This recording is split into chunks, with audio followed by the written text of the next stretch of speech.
함께 옆사람과 인사했으면 좋겠습니다. 새해를 바라봅시다. 새해를 바라보십시다. 우리 옆사람과 우리 새해를 바라보십시다. 인사했으면 좋겠고요. 우리 이제 추석 때 가족이 요새는 모일지 안 모일지는 다 모르겠지만 우리 여러분의 성도님들 가정 속에 또 우리 상동교회 안에 하나님이 일하시는 놀라운 새 행함과 기적이 일어날 줄을 믿습니다. 우리는 어저께 히스기야에게 방패라는 하나님의 말씀을 들었습니다. 이 말씀을 보고 히스기야는 벽만 바라보고 간절히 기도합니다. 하나님이 그의 삶에 하나님으로 서시자 비로소 그는 하나님께 산 자, 예배하는 자, 감사하는 자, 노래하는 자가 되었습니다. 그리고 이것이 힘이 되어 당시 대군인 아수르 군사의 그 엄청난 그 공격을 이겨내고 버텨내고 또 승리하는 위대한 왕이 되었습니다. 그리고 15년의 생명을 연장받았습니다. 성경에서 이렇게 삶을 연장받은 사람이 없거든요. 거의 모세도 그렇게 수고를 하고 광야에서 죽었습니다. 가나안에 들어가지 못했습니다. 이 히스기야는 유대 왕 중에서 정말 손꼽히는 믿음의 왕입니다. 그리고 위대한, 역사적으로도 세계의 역사 속에서도 그 위대한 아시리아 제국을 멸망시킨 주인공이었습니다. 그런데 오늘 그 히스기야에서 오늘 말씀은 읽으셔서 아시겠지만 그 놀라운 축복을 받았는데요, 그 역사를 관통하고 그 역사를 안 우리에는 이런 마음이 드는 거죠. 히스기야가 그 축복을 안 받았으면 얼마나 좋았을까, 이거죠.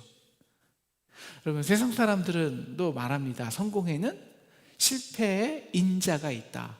그 성공 속에 실패하는 DNA가 숨어 있다는 것입니다. 그리고 이 세상의 역사는 거의 대개 이래요. 거의 빼놓지 않고 아버지 시대에 놀라운 하나님의 역사를 경험한 세대가 그 다음 세대 때에 그 성공과 역사를 계승하지 못하고 오히려 후퇴시키는 경우가 굉장히 많이 있습니다. 오늘 그 발라단의 아들이죠, 바벨론 왕이 히스기야가 병을 낳았다 함을 듣고 병문안 차 혹은 축하하는 차 많은 예물과 편지를 가지고 조공을 드립니다. 이스라엘 유다 왕에게, 히스기야에게. 그런데 참 사람이 좀 너무 우스운 게요, 그 산헤립으로부터 조롱하는 편지를 받았을 때는 하나님께 매달리고 기도하고 울며 눈이 쇠하도록 울며 불며 그렇게 옷을 찢으며 가난한 마음이 들었는데, 그 자기를 칭송하는 편지를 딱 받자마자 히스기야가요, 그 조그만 편지 하나에 마음이 뺏겨요. 참 희한하죠. 그 제국의 공격을 그 마음 가운데 지켰던 히스기야가 그 당시 바벨론은 큰 나라도 아니었거든요. 바벨론의 사신 가까운 조그만 편지에 그 칭송하는 말에 마음이 싹 무너져 버립니다. 그래갖고 그 사자에게 공중의 보물과 은근과 향료와 보배로운 기름과 모든 무기고와 보물고에 있는 것을 다 보여준 거예요. 다. 왜 그랬을까요? 그 편지에 마음이 확 빠져갔고요, 그 편지 내용에 있는 당신은 위대하고 당신이 얼마나 이 세계를 위해서 위대한 일을 했고, 당신은 이제 새로운 당신을 통해서 세계를 제패해야 되고 당신 같은 나라는 없었고, 그 편지의 말을 스스로 다 증명하고 싶은 거예요. 그래갖고 내가 유다 이후에 다윗 이후에 최대의 땅을 모았고 재산을 모았고, 이렇게 솔로몬의 이 성전을 아름답게 재건했고, 여기에 이렇게 많은 보물과 향료가 있고, 다 빠짐없이 보여줍니다. 우리 딱 한 장 차이잖아요. 38장에서는 히스기야는 그 목숨의 값을 지불하면서 그 집이 하나님의 나라라는 것을 배웠습니다. 근데 딱 15년 연장받았다고 다시 그 모든 것이 내 소유인 듯 무엇보다 내 능력으로 내 힘으로 이룬 것인 같이 과시하는 겁니다. 인간의 칭송을 정당화하기 위해서 하나님을 멸시하는 것이죠. 그때 이사야 선지자가 이제 히스기야에게 나오죠. 그 사람들이 도대체 무슨 말을 하였으며 어디서 왕에게 왔습니까? 히스기야가 말합니다. 바벨론에서 왔는데 내가 다 보여줬어요.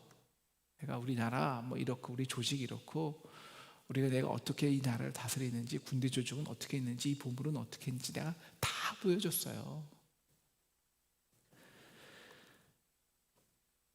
이사야가 말하죠. 왕이죠. 그게 당신의 보물입니까? 당신의 군대입니까? 당신의 성전입니까? 그게 왕의 보물이라고요? 내 보물이라고요? 내 능력으로 만든 보물이라고 했습니까? 그래서 하나님이 이렇게 말씀하십니다. 그래? 그건 내가 누구 건지 다시 보여줄게. 그래서 보라, 나를 이르리니 내 집에 있는 모든 소유와 내 열조가 오늘까지 쌓아둔 것이 모두 바벨론에게 옮긴 바 되고 남은 것이 없으리라. 여호와의 말이니라. 또 내게서 날 자손 중에서 몇이 사로잡혀 바벨론 왕궁의 황관이 되리라. 그렇게 심판의 말을 경고합니다.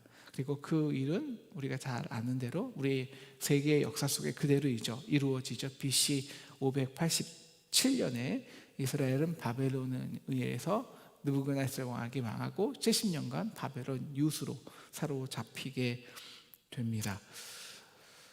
그러한 역사가 그 믿음의 왕이라는 히스기야를 통해서 이루어졌다는 것이 굉장히 아이러니합니다. 그리고 우리 성경의 역사는 오늘 이사야의 이 경고와 심판이 어떻게 구체적으로 이루었는지를 우리에게 적나라하게 보여주고 있습니다. 바로 그 15년 연장 받을 때 난 아이가 있잖아요. 그 아이가 누굴까요? 므낫세. 그 므낫세는 성경에서 가장 악독한 왕입니다. 55년 동안, 무려 55년 동안 유다의 왕위에 있으면서 모든 하나님의 선지자들을 죽였어요. 그리고 이 땅에 뭐 있는 없는 모든 우상들을 다 끌어들어가 심지어 예배 하나님의 성전에 두었어요. 결국 하나님의 노를 격발하게 해서 바벨론 포로 시대를 여는 가장 주인공이 되었죠. 우리 열왕기 왕하 우리 23장 25에서 27절에 보면 이런 얘기가 있습니다. 그러나 여호와께서 유다를 향하신 진노하신 그 크게 타오르는 진노를 돌이키지 아니하셨으니 이는 이제 그러나는 앞에 이제 그 요시야 왕이 개혁하려고 막 노력을 하거든요. 근데 그 개혁을 수포로 돌이킬 만큼 그 전에 있던 그 역사의 무게, 그 므낫세가 행한 그 우상 숭배와 도적의 무게가 돌이키지 못했다는 거예요. 그래서 이는 므낫세가 여호와를 경노케 한 그 모든 경노로 인함이라. 그래서 하나님은 유다를 심판하셨다는 것입니다.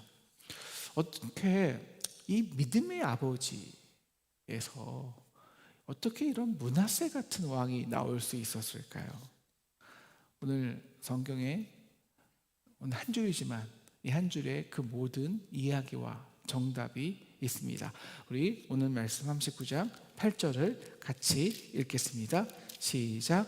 히스기야가 이사야에게 이르되 당신이 이른 바 여호와의 말씀이 좋소이다 하고 또 이르되 내 생전에는 평안과 견고함이 있으리로다 하니라. 우리 참 이사야는 히스기야는 회개도 잘해요. 인정도 잘하고요. 착해요. 네 하나님 감사합니다. 그래도 감사하네요. 그리고 잘못했습니다. 뭐 잘해요. 그런데 문제는 이거죠. 그래도요 내 생전에는 평안함과 견고함이 있으리니 괜찮다는 거예요. 내 당대에 편안하면 괜찮다는 거예요. 바로 이 지점이 므낫세 같은 왕이 믿음의 왕에게 의해서 나온 배경입니다. 히스기야는 항상 지금이었어요. 지금 죽을 고비를 만나면 코가 납작해져서 주 앞에 울며 불며 회개합니다. 그러나 또 문제가 해결되면 또 언제 그랬냐 듯이 또 내 중심의 사람이 되죠. 그러니까 문제 중심, 현재 중심, 내 중심, 이 시대 중심이라는 겁니다. 그래서 자기도 모르게 이 말이 터져 나온 거예요. 그래도 내 때 평안과 견고함이 있으리니 감사합니다. 그러면 당연히 무엇을 신경 쓰지 않을까요? 다음 세대죠. 미래 세대죠. 그래서 우리가 소홀히 하는 것이 우리 자녀의 교육, 특별히 우리 자녀의 신앙 교육입니다. 당대 적을 위해서 기도했지만 후대 역사에 하나님이 함께 하시는 것을 위해서 기도하지는 못했습니다. 그래서 그 후대에 가장 큰 적을 자신의 나라에 불러들이는 단초를 제공합니다. 자신을 위해서는 기도했지만 자신의 자녀를 위해서, 자신의 자녀가 하나님께 기도하는 것을 위해서 기도하고 양육하지 못했다는 것입니다. 그 결과가 므낫세입니다. 므낫세. 여러분, 우리 다 알잖아요. 우리 자녀의 문제는 거의 부모의 문제에서 온다는 거. 여러분, 우리가 내 평안만을 생각해요. 내 견고함. 우리가 견고함이 뭡니까? 내가 쌓아놓은 물질과 내가 쌓아놓는 축복과 내가 이룩한 업적을 통해서 나의 견고함을 이루어요. 그럼 그 견고함이 누구에게 갈까요? 당연히 우리 자녀들은 그렇게 히스기야 같은 눈물도 없이 고난도 없이 그 견고한 풍요를 받아 먹어요.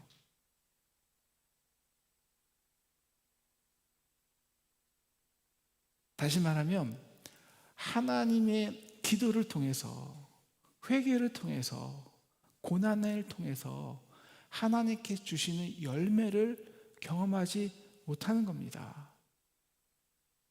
그리고 그걸 당연한 줄 알아요. 그게 없으면 불평해요. 그러면 그들은 그 히스기야가 만들어 놓던 물질과 땅과 풍요에, 그리고 그 물질과 땅의 풍요가 주는 시스템에 저당에 잡히는 거거든요. 그 시스템에 지배가 되기 시작하는 겁니다. 그거 없으면 못 살게 되는 거고요. 그러니까 언제나 그들의 관심은 지금이에요. 우리 자녀들도, 므낫세도. 그래서 므낫세가 결국 우상 숭배자가 되는 겁니다. 왜? 우상 숭배란 계속 말하지만 관심이 지금이거든요. 지금 당장 해결하는 거거든요. 지금 당장 저라면 나에게 물질 주고 나에게 풍요를 주고. 기다리는 법을 몰라요. 기도하는 법을 몰라요. 말씀에 순종하는 법을 몰라요. 당연히 그러면 우상 숭배에 빠질 수밖에 없습니다. 우상 숭배. 그래서 인간이 만드신 우상은요, 항상 지금 당장의 문제에 집착하기 때문에, 그래서 우상은 매일 바뀌는 거예요. 왜? 맨날 우리가 필요한 문제가 바뀌니까. 하지만 하나님은 이 역사를 어떻게 주관합니까? 우리 이사야에서 계속 배운 거잖아요. 바로 두 가지 역사가 있죠. 보이는 힘에 의해서 제국주의에 의해서 기록된 역사가 있지만 진짜 역사는 그 제국주의에 의해서 고난받고 학대받고 억압받는 그 거룩한 시들, 남은 자들을 통해서 하나님이 이 땅에 새롭게 회복하시는 새 땅과 새 예루살렘과 새 나라의 역사라는 것을 우리가 배웠습니다. 그 역사를 이끄는 것이 진정한 믿음이죠. 여러분, 믿음과 역사는 동일한 말입니다. 믿음은 우리가 믿는데 지금 믿는 것은 믿음이 아니에요. 그래서 믿음과 똑같은 단어를 굳이 찾으라고 그러면 역사의식이라고 저는 말합니다. 역사의식. 우리 내일도 볼 거지만.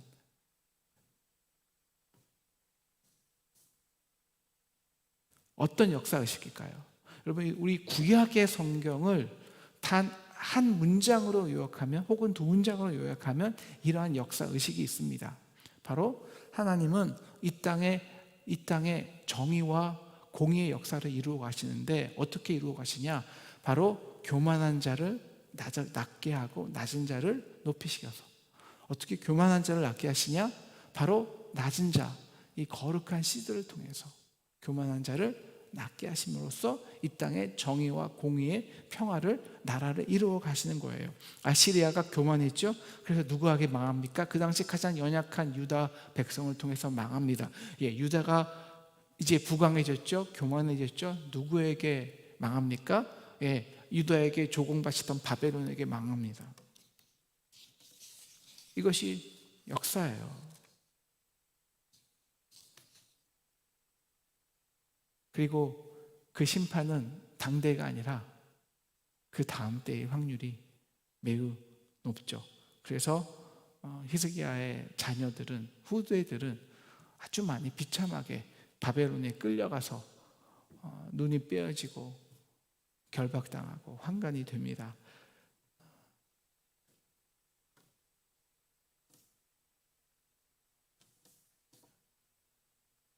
만약에 그래서 당대에 내 때에, 그러니까 역사 의식이 없고 내 때 평안과 견고함을 갖춘 리더들은, 그리고 그 세대는 우리 자녀 세대에게 하나님의 살아있는 역사를 경험하게 하는 여러 가지 실질적인 교육을 시킬 수가 없는 것입니다. 그래서 그 당대에 있는 우리의 자녀들이 하나님보다는 지금 보이는 것에 마음을 줄 수밖에 없어요. 마음을 뺏길 수밖에 없어요. 그 우상들에게. 그래서 철저히 바벨론에 노예가 되는 것입니다. 그냥 노예가 된다는 것은요, 그냥 우리가 감옥에 가고 이런 게 아닙니다. 그들에게 끌려가는 거예요. 지금 우리나라가 정확히 그렇습니다.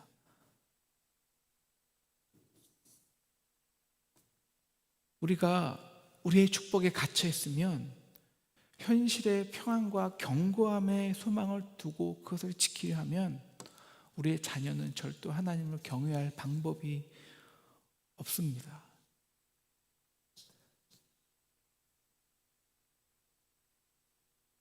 그래서 언제나 이 자기 시대의 평안과 견고함은 다음 세대를 희생시키는 촉매제 역할을 합니다. 지금 우리나라의 경제 상황이 바로 그렇습니다. 바로. 그러니까 언제나 이 경제 성장이라는 것은, 성장 동력은 다음 세대의 투자를 향한 장기적인 투자여야 되는데요. 우리나라 경제 형실이나 정치 형실이나 이렇게 장기적인 투자를 할 수 있는 시스템에 안 갇혀 있습니다. 5년이 정치도 5년이면 그냥 바뀌니까 그냥 그때 내 시대의 표만을 위해서 단기 정책만 써요. 단기 정책, 경제가. 일본이 왜 망했는데요? 내 시대의 표를, 정치권이 내 시대의 표를 얻기 위해서 단기 정책만 폈기 때문입니다. 우리나라 똑같습니다. 똑같아요. 기업도 마찬가지입니다. 우리나라가 이 IMF 후와 전후로 우리 경제가 달라지는데요. IMF 때까지 경제 성장했기 때문에 그 시대의 그 성공과 부를 누리는 사람들이 그 세대가 혹은 그 경제 주체들이 아직도 우리나라를 모든 경제를 주도하고 있습니다. 네, 그 똑같은 방식으로 똑같은 방법으로 경제를 주도하려고 해요. 왜? 자기 견고함을 놓지 않기 위해서, 자기 기득권을 놓지 않기 위해서죠. 그 결과 정확히 그 결과 우리나라 청년들이 취업할 기업이 없는 것입니다. 결과가 어떻게 됐습니까? 우리 나라는 OECD 중에서도 뭐 어떻게 따라올 수만큼은 최대 1등입니다. 출산율이 아이 못 낳는 것으로. 왜 우리가 아이를 안 낳을까요? 내 시대의 평안과 견고함 때문입니다. 우리나라에 많은 위기가 있지만 진짜 우리나라의 다음 세대를 걱정하는 사람은 진짜 위기는 출산율이라고 합니다. 사람이 없는데요. 이제 노인의 인구는, 우리 어르신들의 인구는 올라가고 그분을 텍스로, 세금으로 떠받쳐줄 일하는 시대가 하나도 없는데 이 나라가 어떻게 유지되겠습니까? 지금 빚은 산더미같이 쌓여가 왔는데, 그리고 그 빚을 누가 갚습니까? 누가 감당합니까? 자녀들에게 감당하라는 거예요. 그러면 아이를 낳겠습니까? 우리 교회도 마찬가지입니다. 교회도 뭐 제가 구체적으로 우리 한국 교회 다 마찬가지고 역사적인 모든 교회가 그랬습니다. 모든 교회가 다 쇠퇴하고 자녀 때 쇠락하는 이유는 그 시대의 평안과 견고함이 모든 의사결정과 모든 운영과 모든 것을 행했기 때문입니다. 물론 우리 자녀를 위해서죠. 우리 자녀를 잘해주기 위해서, 잘 교육시키기 위해서. 그러나 그 교육은 세상 교육입니다.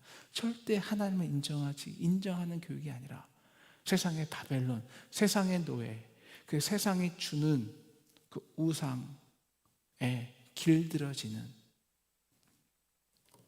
그래서 세상의 포로가 되는 아이들을 양육할 뿐이죠.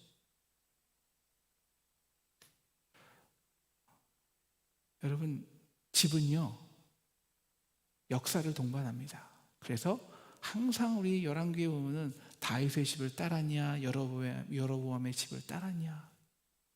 집이란 사는 것이 아니라 기업입니다. 그래서 자녀를 기업이라 하는 거예요. 그것은 역사를 이어가게 하는 것이지 내 때로 끝나는 것이 기업이 아닙니다.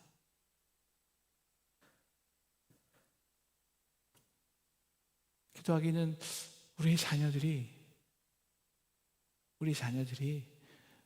이 하나님의 놀라운 이 상동의 역사를 계승해 나가기를 기도합니다. 제가 한국에 여기 이제 상동에 오고요. 우리 코로나 전까지 한 달 반이 있었는데요. 그때 평균적으로 우리 교회에 출석하는 30, 40대 가정이 얼마인지 조사했습니다. 평균적으로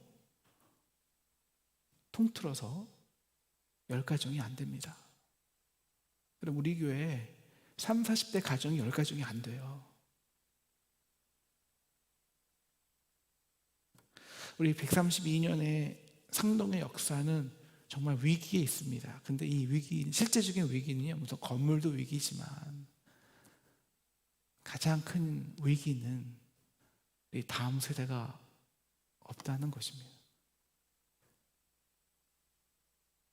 우리 시대에 내 생전에 우리의 평안과 견고함만 주목하면 결국 다음 세대의 위기가 찾아옵니다.